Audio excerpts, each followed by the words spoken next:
우리가 복음이라는 주제로 마가복음을 함께 살펴가는 가운데 있습니다. 지난주에 특별 강사가 오셨기 때문에 앞에 들었던 복음을 잠깐 한번 요약을 했으면 좋겠습니다. 복음이 뭐라고 했는지 기억나십니까? 복음 그대로 뜻을 풀이하면 복된 소리죠. 그런데 그냥 복된 소리가 아니라 뭐라고 했습니까? 로마 시대의 유앙겔리온 뭐라고 그랬죠? 획기적인 복된 소식이에요. 획기적인 소식. 역사를 바꿀 수 있는 이런 획기적인 사건. 아우구스티누스라는 로마의 첫 번째 황제죠. 악티움 내전에서 승리했을 때 로마에서는 유앙겔리온이라는 이름으로 나라마다 도시마다 이렇게 공문처럼 붙었죠. 다 같이 기뻐합시다. 이게 복된 소식이다. 이렇게 이야기를 했습니다. 예수 그리스도의 복음, 예수님이 복된 소식이다. 첫째 시간에 우리가 말씀을 나누었습니다. 두 번째 시간은 기억나십니까? 우리가 들어야 되는 복된 소식 두 번째 시간.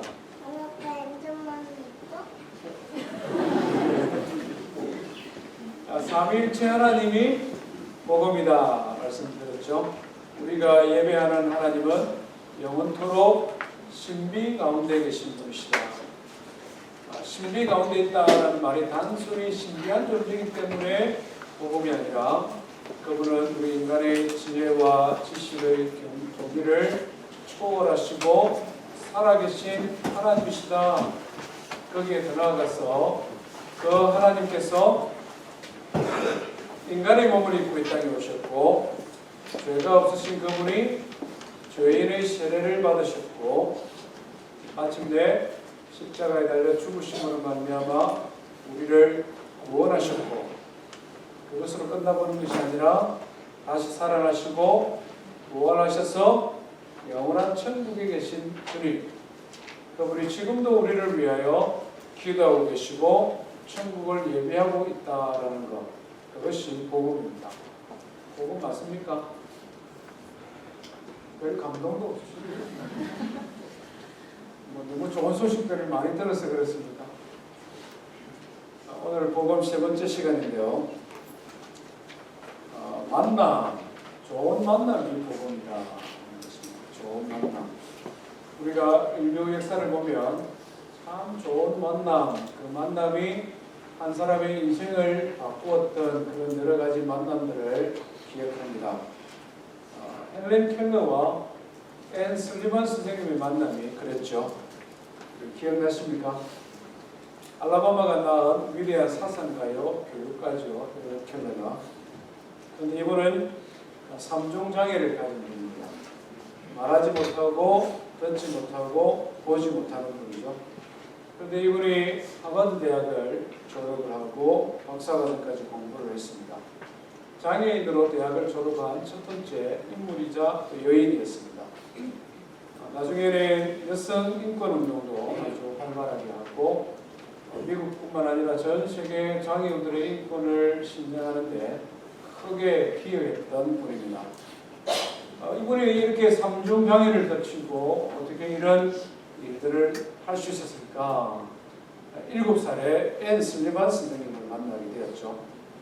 그리고 이 선생님이 죽을 때까지 49년간 앤 슬리반 선생님과 헬렌 켈러는 한 몸처럼 움직였습니다. 대학 공부를 어떻게 했는가 참 신기하지 않습니까? 헬렌 켈러와 슬리반 선생님이 같이 앉아서 공부를 했고 슬리반 선생님이 다 기록을 하고 그것을 점자로 옮겨서 헬렌 켈러가 그 점자를 통해 공부를 했다. 이렇게 이야기를 합니다. 참 대단한 만남입니다.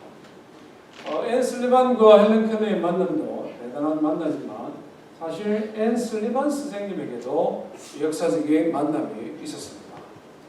우리가 앤 슬리반 선생님은 잘 모르는데요. 굉장히 부유한 가정에서 자랐습니다.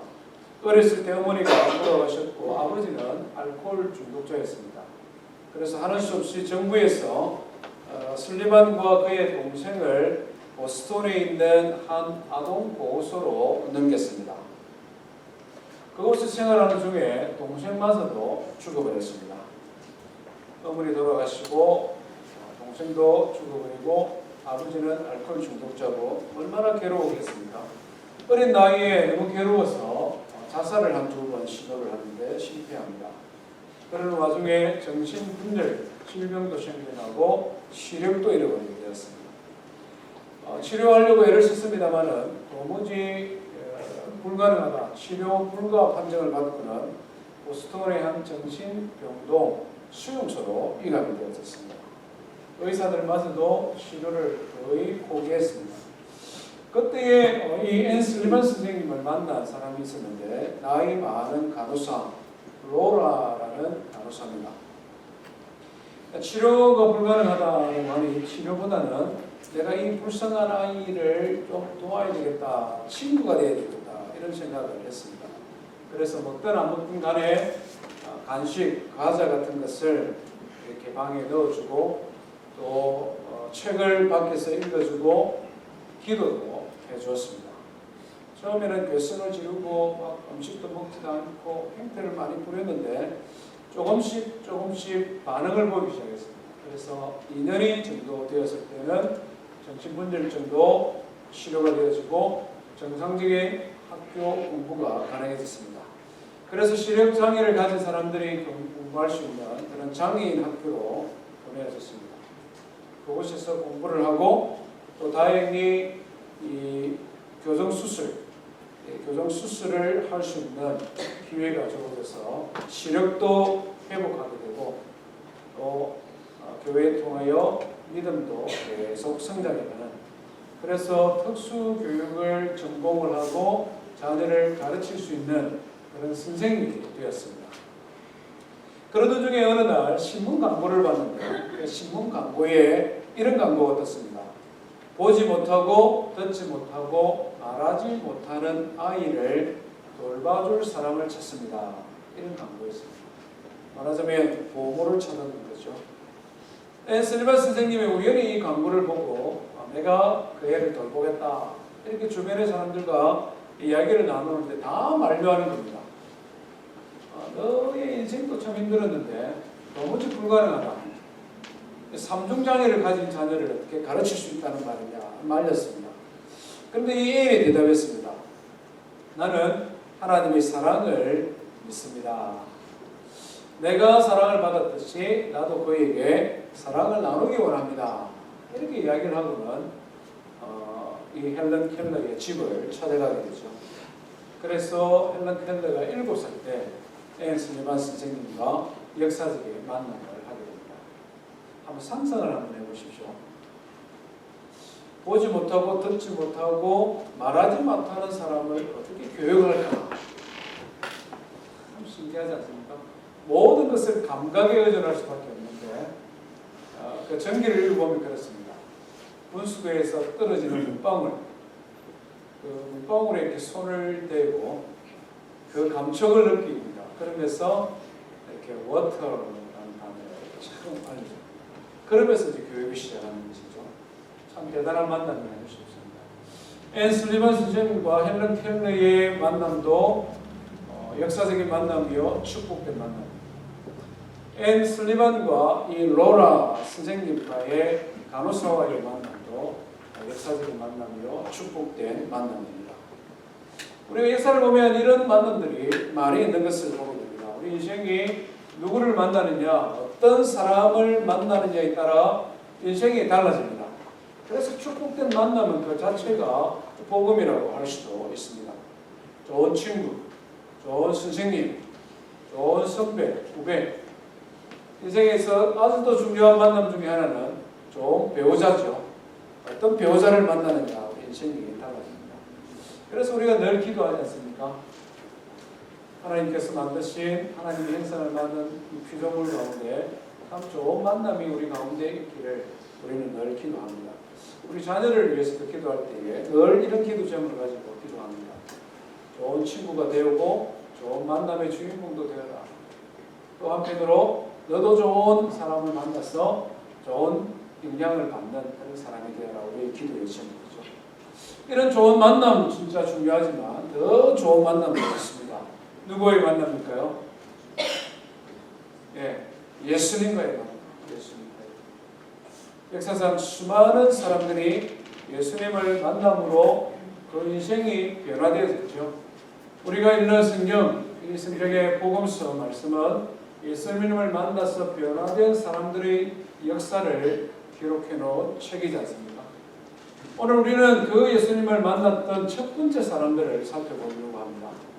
예수님이 공생애사에게 만났던 많은 사람들 중에 가장 먼저 만났던 베드로와 안드레와 야고보와 요한, 예수님의 첫 번째 제자들 네 사람.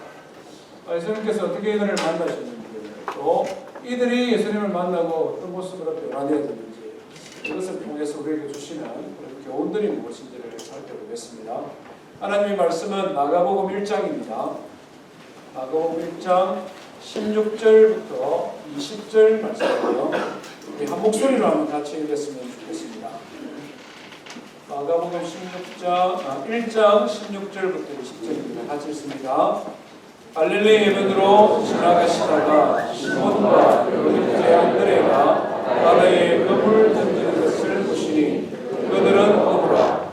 예수께서 이르시되 나를 따라오라. 내가 너희로 사람을 낚는 어부가 되게 하리라 하시니 곧 그물을 버려두고 가르니라. 조금 더 가시다가 세베대의 아들 야고보와 그 형제 요한을 보시니 그들도 배에 있어 그물을 붓는데 곧 부르시니 그 아버지 세베대를 품꾼들과 함께 배에 버려두고 예수를 따라가니라. 아멘. 우리가 예수님과의 만남을 기대하면서 첫 번째 알아야 될 것은 예수님은 우리를 찾아오시고 우리를 만나시고 우리와 대화하기를 원하시는 분이시다 하는 것입니다.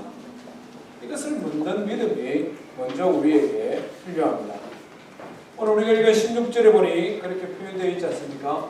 예수님께서 갈릴리 해변으로 지나가시다가, 이 말씀 보면 우연히 가다가 만난 것 같지만 똑같은 사건을 다루고 있는 누가복음 5장을 보면 우연히 만난 것은 아니죠. 예수님께서 제자들이 밤새도록 고기를 한 마리도 잡지 못하고 아침에 그물 깁는 모습을 보셨다, 이렇게 기록을 하고 있습니다.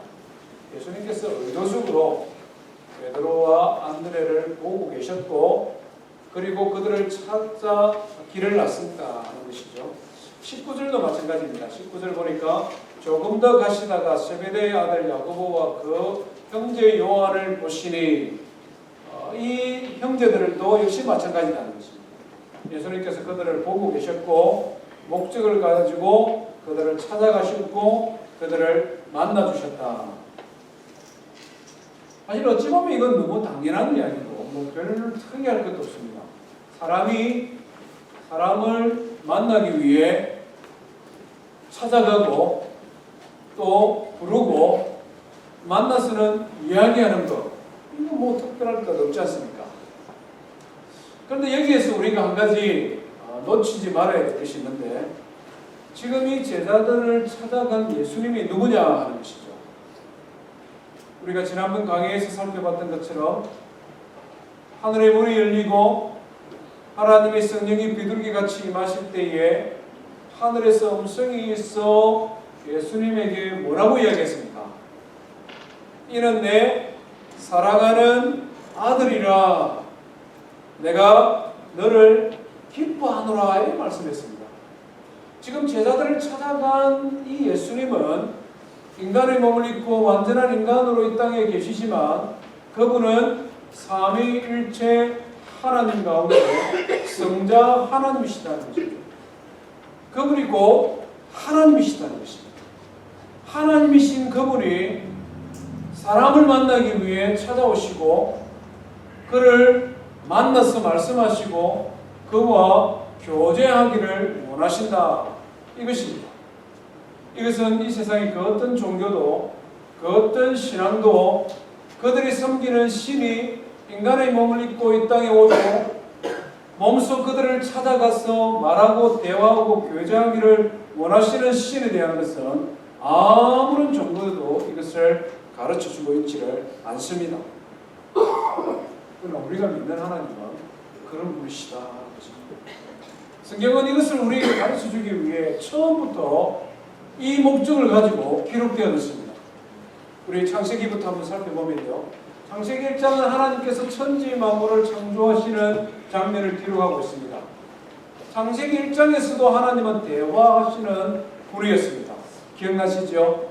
창세기 1장 26절에 보면 하나님께서 6일 동안 천지 만물을 만드시고 마지막 사람을 만드실 때에 우리가 우리의 모양대로 우리의 형상을 따라 사람을 만들고 삼위일체 하나님이 성부 하나님, 성자 하나님, 성령 하나님께서 마치 의논하는 것처럼 대화하는 모습을 보여주고 있습니다. 이것이 삼위일체 하나님의 가장 첫 번째 성경의 가르침이죠. 창세기 2장을 넘어가면 이 창조주 하나님이 사람과 이야기하기를 시작합니다. 창세기 2장에 하나님께서 에덴 동산을 만드시고 아담을 흙으로 만들어 생기를 그 코에 불어넣으시고 그리고는 2장 16절에 뭐라고 말씀합니까? 여호와 하나님이 그 만드신 사람에게 이르시되 이렇게 말씀합니다. 하나님께서 사람을 만드시고 찾아가서 그 사람에게 말씀하시는 것이죠. 심지어 아담이 범죄했을 때도 하나님께서 찾아가셨습니다. 창세기 3장에 보면 아담이 범죄하고 나서 하나님의 음성을 듣고 동산에 걸으시는 소리를 듣고는 두려워하여 동산 나무 아래 숨었는데 그때 하나님께서 아담을 찾아가셔서 뭐라고 말씀합니까? 아담아, 내가 어디에 있느냐? 창세기 5장에 보면 아담부터 노아까지 믿음의 조상들의 족보가 쭉 나오는데 그 족보 가운데 특징적인 한 사람이 등장합니다. 에녹이라는 사람이죠. 하나님께서 이 에녹과 365년 동안 뭐 했다가? 동행하셨다. 성경에 이렇게 기록합니다. 365년과 동행했다. 동행이라는 것은 무엇을 전제합니까? 교제, 커뮤니케이션을 전제하는 말이라는 것이죠. 세상이 다 범죄하고 타락하였을 때 그때 당대의 의인이었던 노아를 하나님께서 어떻게 했습니까? 찾아가셨다. 창세기 12장에 보면 아브라함이 나오죠. 아브라함이 그의 아버지와 함께 하란이라는 곳에서 살면서 우상 숭배하는 그런 죄악의 길을 걸어갈 수밖에 없는 배경 가운데 있을 때에 하나님께서 아브라함을 찾아가셨다. 성경이 이렇게 기록해요. 출애굽기를 넘어오면요, 이스라엘 백성들이 이 애국 땅에서 430년 동안 종로를 가고 괴롭고 힘들어서 하늘을 향하여 막 하나님 앞에 탄식할 때 출애굽기 3장에 무엇을 말씀합니까? 하나님께서 모세를 찾아가셨다. 모세를 찾아가서 말씀하셨다. 불꽃 나무 가운데 찾아가시고 그곳에서 모세에게 말씀해 주셨죠. 여호수아를 넘어가면 모세가 죽고 난 다음에 여호수아가 두려운 마음으로 벌벌 떨고 있을 때에 하나님께서 여호수아를 찾아가셔서 말씀하셨죠. 두려워하지 마라. 내가 너와 항상 함께 하겠다. 하나님께서 말씀해 주셨잖아요. 그 이후에 사무엘을 찾아가서 불러주시고 다윗을 기뻐하셨고 선지자 이사야, 예레미야 계속해서 하나님께서는 찾아가셔서 대화하시고 말씀하시는 하나님. 구약성경 제일 마지막 책이 뭡니까? 말라기죠. 말라기 1장 1절에 보면 성경에 이렇게 기록합니다. 여호와께서 말라기를 통하여 이스라엘에게 말씀하신 경고라. 여호와께서 이르시되. 성경은 처음부터 끝까지 하나님께서는 말씀하시는 하나님, 사람을 찾으시고 그에게 말씀하시는 분으로 우리에게 묘사되어지고 있습니다. 우리가 어떻게 하면 신앙생활을 잘할 수 있느냐? 신앙생활의 성패는 말씀하시는 살아계신 하나님의 음성을 듣고 그 말씀에 순종하느냐 하지 않느냐, 이것에 의해 신앙의 성패가 결정되어집니다. 하나님께서는 살아계신 분이시기 때문에 인격을 가지신 분이시기 때문에 지속적으로 하나님의 백성을 찾으시고 말씀하기를 원하시지만 하나님의 백성들은 마치 우상을 섬기듯 하나님이 말씀하지 못하는 것처럼 하나님이 말씀하고 의사소통할 수 없는 것처럼 우상처럼 하나님을 여기고 신앙생활을 할 때가 있었던 것을 보게 됩니다.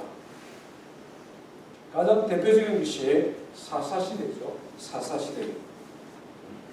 여호수아 24장까지 읽어보면 여호수아와 그때 출애굽하고 가나안 땅을 점령했던 백성의 장로들과 지도자들이 살아있을 동안에 그들은 여호와 하나님의 음성에 귀를 기울였습니다. 그리고 음성을 들었습니다. 믿음으로 순종하는 삶을 살았습니다. 그런데 사무엘상에 딱 넘어가면 사사기를 딱 넘어가면 어떤 현상이 일어나느냐 하면 여호수아와 이 백성의 장로들이 다 죽고 난 이후에 사사기 2장 7절 말씀을 보면 그들이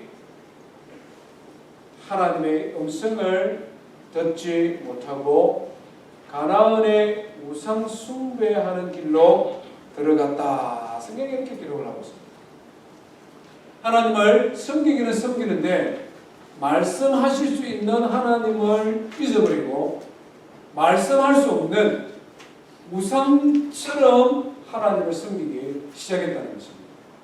그래서 사무엘상 3장에 들어가면 사무엘 시대에 이스라엘의 하나님의 말씀이 희귀하여 이렇게 표현했습니다. 하나님의 말씀이 희귀했다. 하나님의 말씀을 듣는 것이 너무나 힘들었다. 하나님의 음성을 듣는 사람들을 찾아보기가 너무나 불가능했다. 그러다 보니 사람들은 어떻게 생각하고 어떻게 살아갑니까? 하나님의 음성이 들리지 않으니 사람들은 자기의 생각을 따라 자기의 경험대로 자기 마음대로 살아가는 거예요. 그래서 사사시대의 특징을 뭐라고 말합니까? 이스라엘의 왕이 없으므로 사람들이 자기 소견에 오른다고 살아간다. 하나님의 백성들이 하나님의 음성을 듣지 못하니까 내 생각대로 살아갈 수밖에 없는 거 당연하다는 거죠. 이렇게 오랜 세월 동안 이스라엘 백성들이 하나님의 음성을 듣지 못하니 하나님께서 계속해서 선지자들을 보내어서 말씀하시잖아요. 그래서 말씀합니다. 그 하나님의 안타까운 마음을 호세아와 선지자들을 통해 우리에게 가르쳐 주셨는데 호세아서 11장에 보면 이런 말씀이 있습니다. 이스라엘이 어렸을 때에 내가 사랑하여 내 아들을 애굽에서 불러내었거늘. 이스라엘 백성들을 아들처럼 여기고 하나님께서 그들을 불러내셨다 이 말입니다. 그런데 선지자들이 그들을 부르면 부를수록 그들은 점점 멀리하고 바알에게 제사하며 아로쉐긴 우상 앞에서 분향하였더라. 하나님께서 부르면 부를수록 하나님께서 선지자들을 통하여 말씀하면 말씀할수록 점점 더 바알과 아세라와 마치 하나님이 듣지도 못하고 말하지도 못하는 우상처럼 우상 숭배하는 일에 열을 내는 것이 이스라엘 백성이었다. 우리는 어떻습니까, 성도 여러분? 오늘 하나님 앞에 예배하는 성도 여러분, 특별히 처음 신앙생활을 하시는 분들, 한국에서 다른 종교를 가지다가 아니면 어떤 무신론으로 있다가 예수 믿기 시작하신 분들 한 가지 꼭 기억했으면 좋겠습니다. 우리가 예배하는 하나님, 우리가 믿는 하나님은 나를 찾아오시고 나에게 말씀하시고 나의 소리를 듣기 원하시는 소통을 원하시는 하나님이시다. 그것을 믿으시길 바랍니다. 우상하고 다르다. 지금까지 쭉 신앙생활 해오신 성도님들, 최근에 하나님의 음성을 들으셨습니까? 혹시 지금 사사시대처럼 나의 신앙의 삶에 하나님의 말씀이 너무 희귀하지는 않습니까? 하나님의 말씀을 읽어도, 예배를 드려도, 설교를 들어도 전혀 하나님의 음성으로 들리지 않고 내 마음에 와닿지 않는 것은 아닙니까?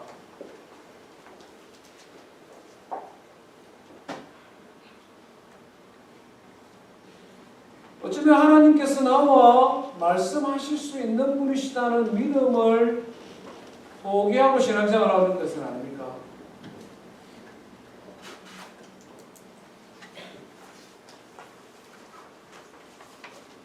그렇다면 우리는 사사시대와 다를 바 없는,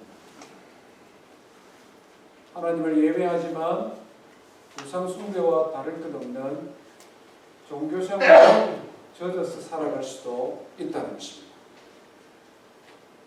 우리가 지금 사순절 절기를 지나고 있는데, 특별히 이 절기 기간 동안에 내가 하나님의 음성을 듣고 그 하나님께 대화하고 하나님을 특별히 더 개인적으로, 특별히 더 인격적으로 만나는 그런 절기가 되도록, 그런 삶이 되도록 힘쓰는 우리 성도가 되기를 주의 이름으로 축원드립니다. 하나님께서 우리를 찾아오시고 우리에게 말씀하시는 분이시다. 그러면 어떻게 말씀하시느냐? 어떻게 찾아오시고 어떻게 말씀하시느냐 하는 것이죠. 오늘 성경 우리에게 너무나 분명히 말씀하시는데, 우리 삶의 현장으로 찾아오시는 분이시다 하는 것이죠. 오늘 16절에 보니 갈릴리 해변으로 예수님께서 가셨습니다. 갈릴리 해변은 제자들의 삶의 터전입니다. 그렇죠? 19절에 보니까 조금 더 가시다가 세베대의 아들 야고보와 요한 역시 그물 깁는 것을 보시고 그들의 직장으로 찾아가셨다는 말씀이죠. 그들이 일하고 있는 그들 일터로 찾아가셨다 하는 것입니다. 예수님께서 우리를 만나시는 방법은 뭔가 특별한 비밀스러운 공간이 아니라, 뭔가 신비한 외딴 곳이 아니라, 그곳에 가면 뭔가 예수님을 만날 만한 가능성이 조금 더 많은 그런 신비한 장소가 따로 있는 것이 아니라, 우리가 살아가는, 우리가 많은 시간 보내는 우리 삶의 현장이 곧 예수님을 만나는 것이요, 예수님은 그곳에서 우리를 만나기를 원하시는 분이시다 하는 것입니다. 말하자면 우리 직장에서, 우리 집에서, 우리 학교 다니는 학생들은 학교에서 예수님 우리를 만나기를 원하십니다. 그럼 제가 질문이 생기죠. 그럼 왜 나는 안 만나지지? 예수님 만나기를 원하시고 예수님 찾아오시면 만나면 되는데 왜 나는 안 만나지지? 이런 생각을, 질문이 생기지 않습니까? 말씀을 잘 들어보십시오. 우리를 찾아오시고 우리와 만나기 원하시는 주님을 우리를 만나지 못하는 가장 큰 이유 중에 하나는 예수님과의 만남을 내 방식대로 고집하기 때문에 그렇습니다. 내 방식대로 고집한다. 예수님과의 특별한 만남의 장소가 있어야 되고, 예수님은 특별한 모습으로 나를 찾아오셔야 된다고 내가 한정을 지어놓으면 우리 예수님 만나기 참 어렵습니다. 말하자면 그런 거죠. 특별한 기적이나 특별한 현장이나 특별한 모습으로 예수님이 오셔야 된다고 나 스스로 생각하기 때문에 그렇습니다. 예수님의 제자들에게는 예수님은 그냥 사람의 모습으로 자연스럽게 찾아가서 만났는데, 우리는 예수님을 만나기를 원하면서, 음성 듣기를 원하면서 뭔가 특별한 걸 자꾸 기대한다는 것이죠. 물론 예수님이 만난 사람들 중에는 바울 사도 같은 사람이 있습니다. 특별한 만남의 주인공이죠. 환상 가운데 빛으로 하늘로부터 내려오는 음성으로 와오라, 와오라, 내가 왜 나를 핍박하는 이 음성을 들은, 이렇게 예수님 만난 사람도 있습니다. 그러나 예수님의 음성이 항상 그런 모습으로, 예수님이 우리를 만나시는 방식이 항상 그런 방법으로 되어야 된다는 것은 정말 잘못된 생각입니다. 절반 잘못되신 거예요. 하나님께서 우리를 만나시는 방법, 하나님이 우리를 만나시는 장소는 너무나 다양하십니다. 하나님은 주권을 가지신, 인격을 가지신 분이시기 때문에 어떻게 우리와 의사소통하고 어디서 우리를 만날지 그것을 선택하실 수 있는 분이십니다. 그렇잖아요. 우리 사람들이 의사소통하는 걸 한번 생각해 보십시오. 제가 우리 성도님들을 교회에서도 만날 수도 있고 빵집에서도 만날 수도 있고 성도님들이 가정에서도 만날 수도 있고 성도님들이 직장에서도 만날 수 있습니다. 제가 전화를 드려서 만날 수도 있고 문자를 보내서 만날 수도 있고 제가 가지 못할 형편이 되면 다른 분을 보내어서 저의 뜻을 이야기할 수도 있지 않습니까? 사람과 사람이 의사소통하는 방법도 너무나 다양하고 사람과 사람이 만날 수 있는 방법도 너무나 다양한데 하나님과 우리가 만나는 방법을 내 생각대로 내 뜻대로 딱 하나를 고정시켜 놓으면 어떻게 우리가 하나님을 만날 수 있겠느냐? 제가 몇 번 말씀을 드렸습니다만은 저희 형님은 6살 때 이 소아마비를 알아서 농합니다. 말을 못해요. 저는 참 어릴 때 우리 형님 목소리가 굉장히 궁금했거든요. 6살까지 말을 잘했으니까 아버지 어머니는 그 음성을 알고 있어요. 그런데 저는 한 번도 못 들었어요. 너무 궁금해요. 어떻게 말해요? 그렇지만 제가 형하고 의사소통하는 데 큰 문제가 없습니다. 형은 수어를 배웠지만 저는 배우지는 못했어요. 근데 비슷하게는 또 흉내를 따라냅니다. 형이 저한테 뭔가 말을 하다가 답답하면 어떻게 합니까? 쪽지에 막 적거든요. 저도 막 답답하면 막 적어요. 아무런 문제 없어요. 어떤 생각을 가지고 있는지, 무엇을 말하고 싶은지 아는 방법이 너무나 다양하고 너무나 다양한 방법으로 대화할 수 있기 때문에 그렇습니다. 하나님과도 마찬가지입니다. 구체적으로 그러면 하나님께서 우리에게 어떻게 말씀하시느냐, 어떻게 우리 삶의 현장에 찾아오셔서 말씀하시느냐, 가장 중요한 것은요, 하나님께서 말씀하실 수 있는 분이시다는 것을 믿어야 됩니다. 이 믿음 없이는 우리 하나님 만날 수가 없습니다. 이 믿음 없이는 우리 하나님 음성 들을 희망이 없습니다. 우상을 숭배하는 것과 다를 바 없다는 것입니다. 하나님 그런 분이 아니시다. 하나님은 말씀하실 수 있는 분이시다. 나를 찾아오시는 분이시다. 이것에 대한 분명한 믿음이 우리 가운데 있어야 됩니다. 두 번째는 뭡니까? 다양한 방법으로 말씀하실 수 있다는 것을 내 마음의 문을 조금 넓혀줬으면 좋겠습니다. 내가 하나님의 나에게 찾아오시는 방법, 하나님의 음성을 들을 수 있는 방법을 내 쪽에서 문을 조금 열어주시면 좋겠다는 것이죠.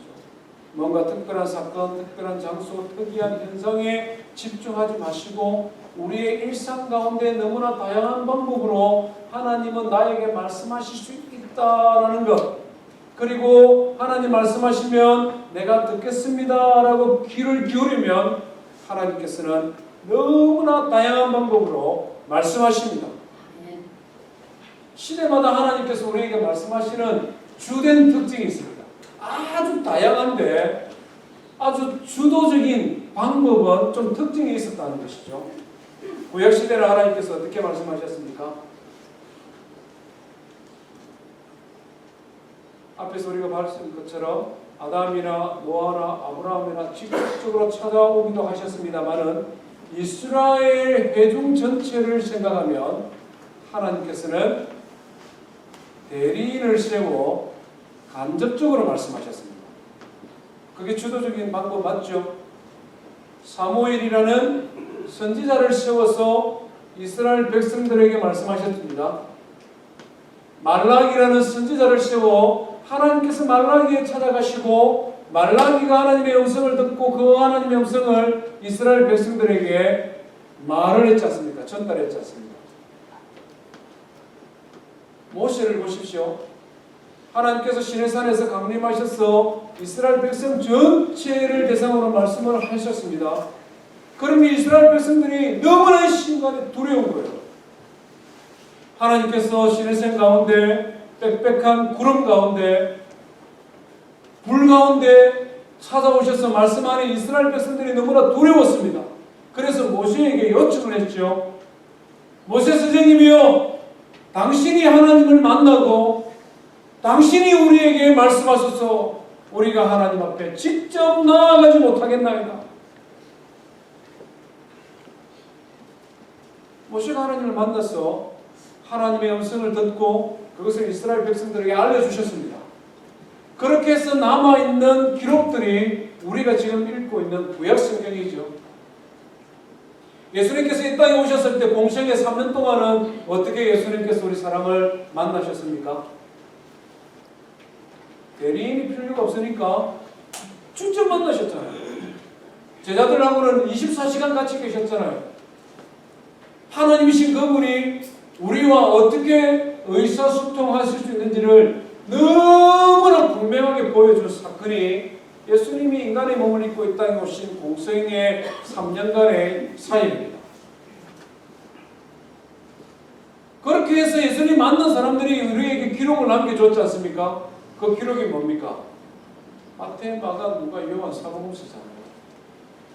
그러면 예수님 부활 승천하시고 난 다음에는 어떻게 말씀하십니까? 예수님께서 부활 승천하시고 하늘로 가버리셨잖아요. 24시간 같이 있으면서 같이 보고 같이 만나고 같이 말씀을 들었는데 이제 가버리니까 어떡합니까? 예수님께서 어느 날 제자들에게 말씀하셨어요. 이제 예루살렘 성에 들어가면 내가 사람들 손에 넘겨서 너희들을 대신하여 죽으리라 이렇게 말씀했습니다. 그러니까 제자들이 너무 놀랐어요. 무슨 말 합니까 예수님? 예수님 가시면 우리는 어떡하라고? 그때 예수님께서 말씀하셨습니다. 걱정하지 마. 내가 가고 나면 어떻게 내가 너희들과 의사소통할 것인지 가르쳐 주셨습니다. 우리 성경을 한번 찾아보십시다. 요한복음 14장입니다. 예수님이 부활 승천하시고 난 다음에 어떻게 예수님께서 제자들을 찾아오시고 말씀하시겠느냐 직접 가르쳐 주셨죠.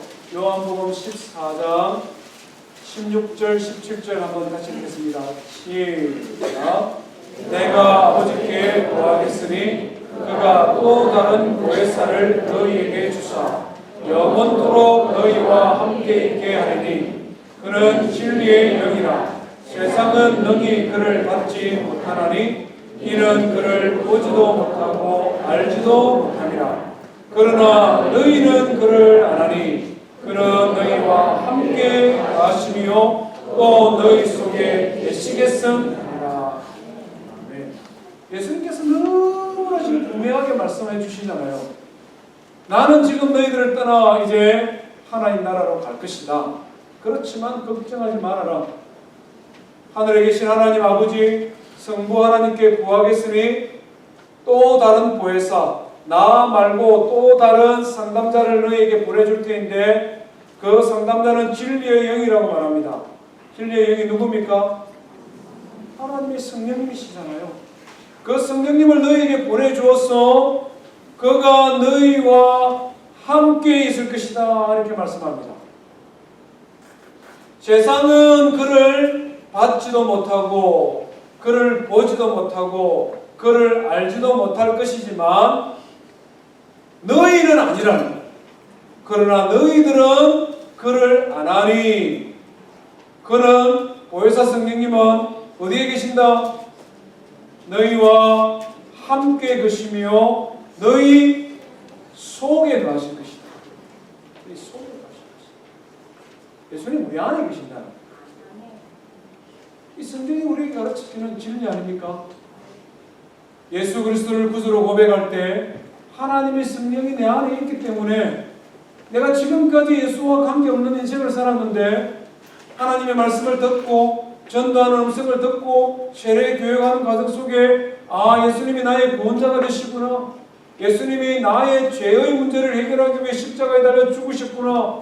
그것을 내가 믿을 수 있고 그 믿는 것을 나의 입으로 고백하고 세례를 받을 때에 하나님의 말씀이 우리에게 하는 교훈은 그 모든 과정이 하나님의 성령을 통하여 이루어졌다는 것이죠.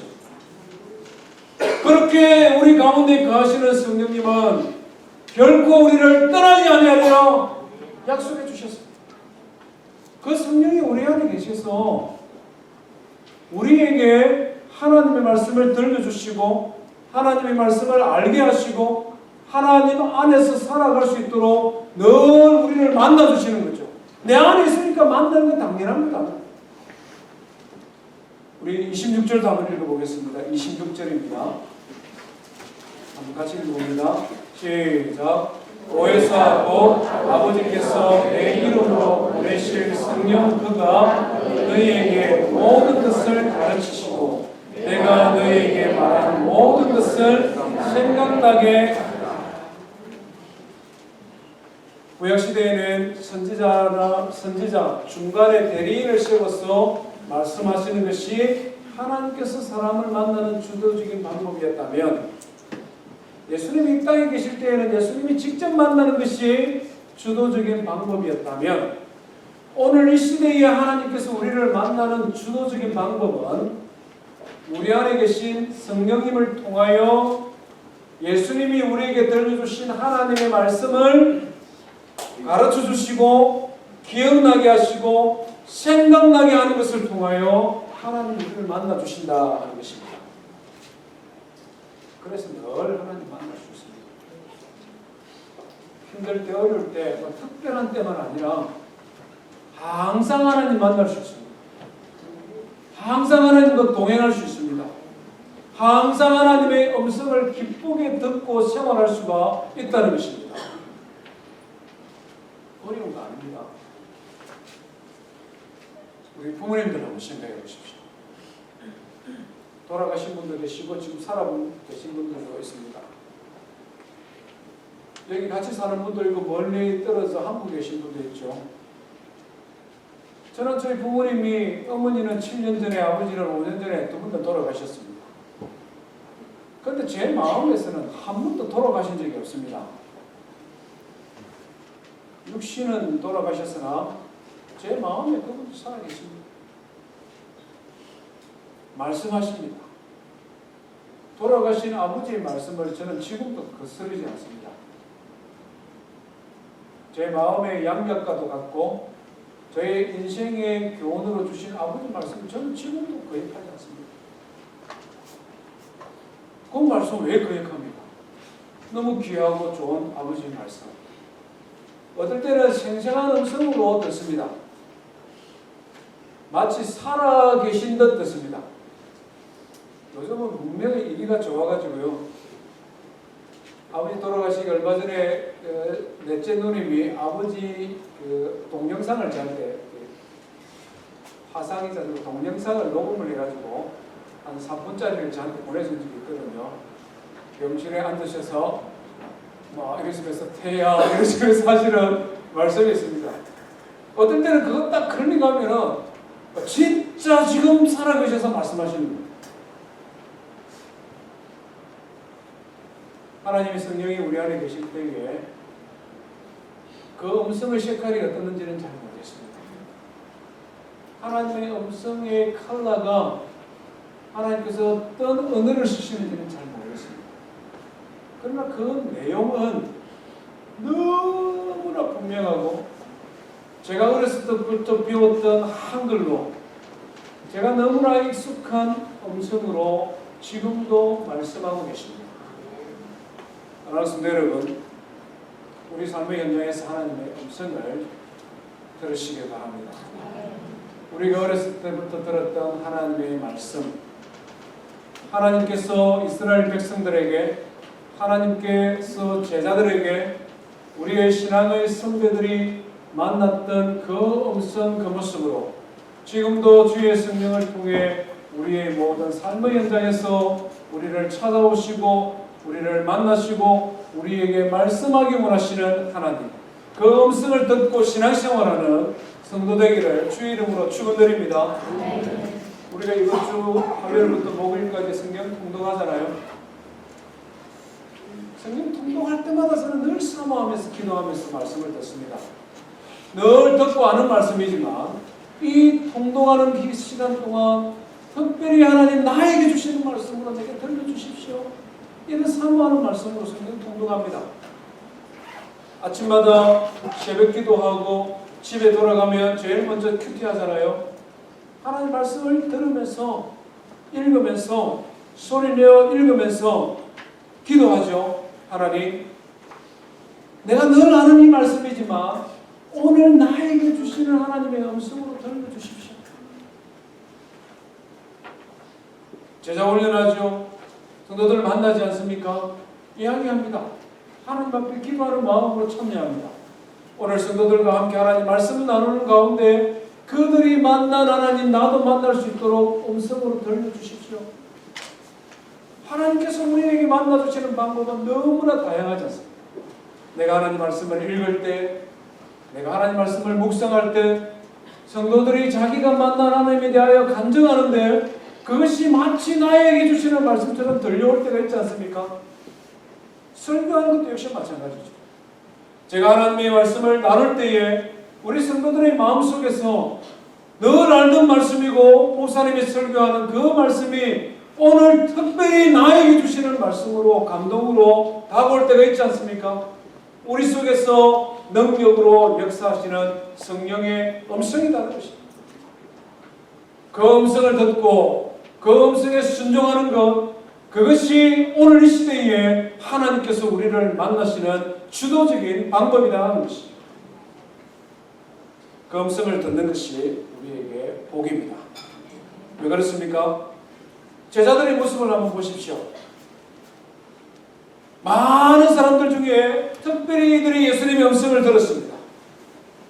그들이 이 음성을 듣자 그들의 인생이 바뀌었지 않습니까?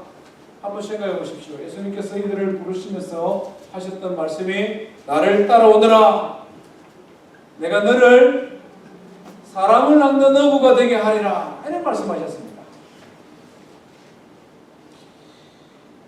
우리는 사람을 낚는 어부 이 말이 좀 생소합니다만은 당시에 랍비들이 제자들을 부를 때 썼던 말입니다.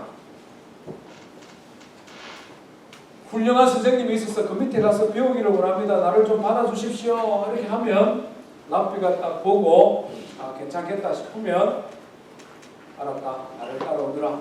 내가 너를 사람 낚는 어부가 되게 하겠다. 이렇게 불러줬습니다.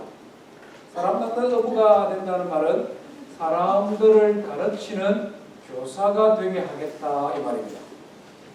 사람을 가르치는 교사가 되게 하겠다.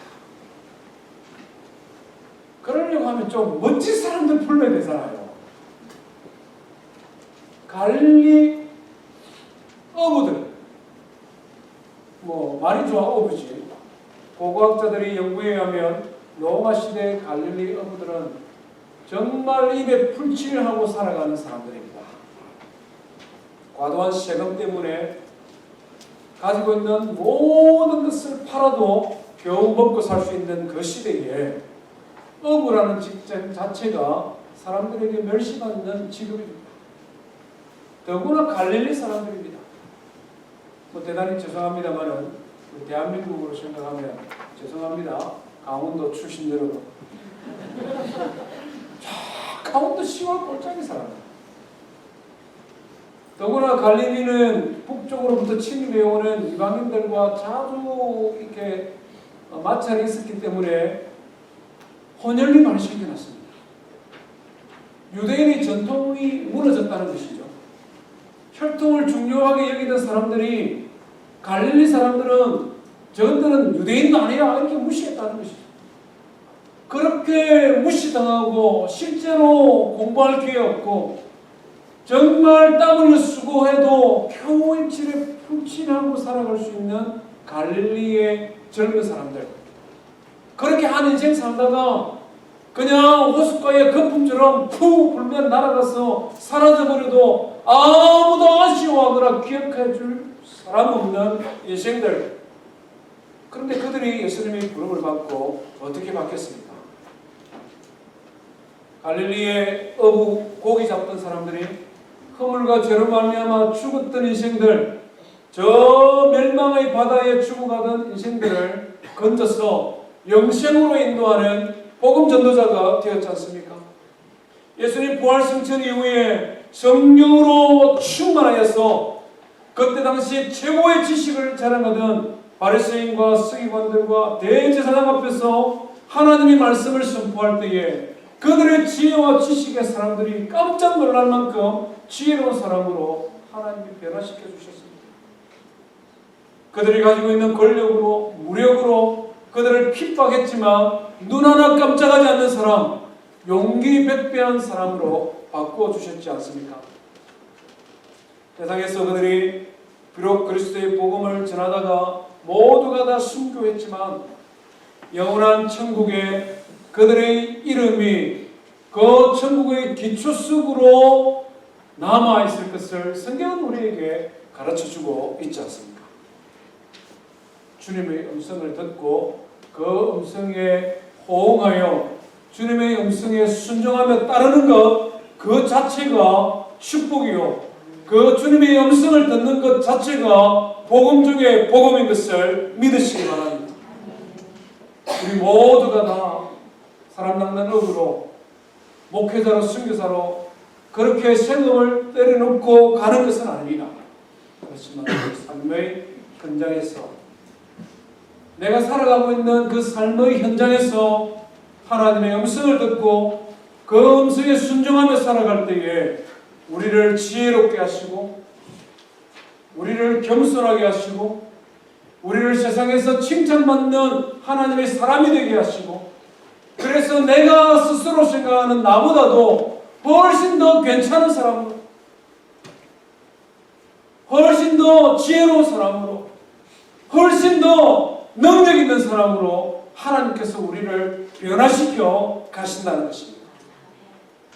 갈릴리를 불러서 그들을 영광스러운 복음의 사역자로 불러주신 그 주님의 음성, 지금도 우리를 부르시는 하나님의 음성에 귀를 기울이고 그 음성에 순종하며 그 주님의 사람으로 쓰임받는 저와 우리 모든 성도 되기를 주의 이름으로 축원드립니다. 우리 말씀 기억하며 함께 하나님 앞에 찬송하십시다.